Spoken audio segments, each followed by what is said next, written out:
Assalamualaikum warahmatullahi wabarakatuh. Kali ini saya akan menyampaikan materi filsafat ilmu tentang metodologi epistemologi sebagai tugas ulangan akhir semester. Kita membahas materi metodologi. Istilah epistemologi sendiri berasal dari bahasa Yunani episteme yang artinya pengetahuan dan logos yang artinya perkataan, pikiran, ilmu. Kata epistem dalam bahasa Yunani berasal dari kata kerja epistamai yang artinya mendudukkan, meletakkan, atau menempatkan. Secara harfiah berarti pengetahuan sebagai upaya intelektual untuk menempatkan sesuatu dalam kedudukan tempatnya. Epistemologi kadang juga disebut dengan teori pengetahuan atau theory of knowledge, Arkenis teori. Sebagai cabang ilmu filsafat, epistemologi bermaksud mengkaji dan mencoba menemukan ciri-ciri umum dan hakikat dari pengetahuan manusia. Bagaimana pengetahuan itu pada dasarnya, pengetahuan itu diperoleh dan diuji kebenarannya. Kemudian manakah ruang lingkup dan batas kemampuan manusia untuk mengetahui pengetahuan tersebut. Epistemologi juga bermaksud secara kritis mengkaji dugaan dan syarat yang logis didasari dengan pertanggungjawaban yang rasional serta diakui kebenarannya. Maka epistemologi ini bersifat evaluatif, normatif, dan kritis.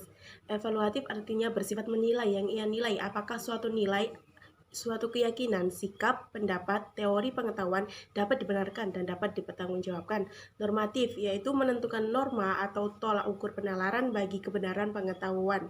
Kritis, yaitu banyak mempertanyakan dan menguji penalaran cara maupun pengetahuan. Sementara itu, salah satu persoalan penting dalam epistemologi adalah menyangkut sumber pengetahuan meliputi 6 macam indera, wahyu, otoritas, akal, intuisi, dan saling melengkapi di antara sumber tersebut. Masyarakat Muslim mampu menyusun dan menawarkan metodologi yang menandai lahirnya epistemologi. Keilmuan dengan cara pengambilan pengetahuan yang empiris rasional dengan intuisi wahyu, metodologi tersebut adalah bayani, irfani, burhani. Bayani, sebuah metode berpikir yang berdasarkan pada teks kitab suci Al-Quran. Pendekatan bayani melahirkan sejumlah produk hukum Islam atau fikih Islam dan bagaimana cara menghasilkan hukum yang dimaksud atau usul fikih dengan berbagai variasinya. Selain itu juga melahirkan sejumlah karya tafsir Al-Quran. Menurut Abid Al-Jabiri, penalaran bayani terdapat kajian ilmu kebahasaan, nahwu, fikih jurisprudensi Islam, teologi atau ilmu kalam, dan ilmu balaghah. Di kalangan ahli bahasa al-lughawiyun, mereka dalam melacak kosakata bahasa Arab mengumpulkannya dalam kamus. Yang pertama yaitu menghimpun kosakata Arab, yang kedua memilah makna kosakata yang dipakai atau al-mustakmal dan makna kosakata yang tidak dipakai al-muhmal.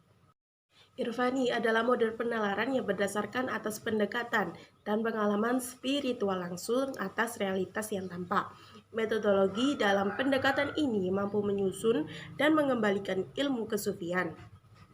Kalangan Irfaniun menjadikan istilah zahir batin sebagai konsep berpikir. Batin adalah sumber pengetahuan karena hakikat dan zahir adalah penyinar. Al-Jabiri pernah mengatakan bahwa setiap ayat Al-Quran ada yang zahir dan batin. Adapun zahir adalah bacaannya atau tilawah dan batin adalah takwilnya. Burhani adalah kerangka berpikir yang tidak didasarkan atas teks suci Al-Quran maupun pengalaman spiritual, melainkan berdasarkan keruntutan logika. Kebenarannya harus dibuktikan secara empiris dan diakui menurut penalaran logis dan melahirkan sejumlah teori dan praktis ilmu seperti biologi, fisika, astronomi, geologi, bahkan ilmu pertanian dan pertambangan. Menurut Al-Jabir, burhan merupakan cara berpikir masyarakat Arab yang bertumpu pada kekuatan natural manusia, yaitu pengalaman empiris dan penilaian akal dalam mendapatkan pengetahuan yang bertumpu pada sebab akibat. Cara berpikir ini tidak dapat dilepaskan dari pengaruh gaya logika dari Aristoteles. Kesimpulan, pembahasan di atas dapat disimpulkan, epistemologi ilmu pengetahuan tidak lepas dari 3 hal, yaitu pada akal atau rasionalis, data konkret atau empiris, menggabungkan akal dan pengalaman atau modernis. Karena ilmu pengetahuan terkait dengan fenomena yang harus ditangkap melalui pengalaman dan kecerdasan akal. Sekian materi yang dapat saya sampaikan. Apabila ada salah kata mohon dimaafkan. Wassalamualaikum warahmatullahi wabarakatuh.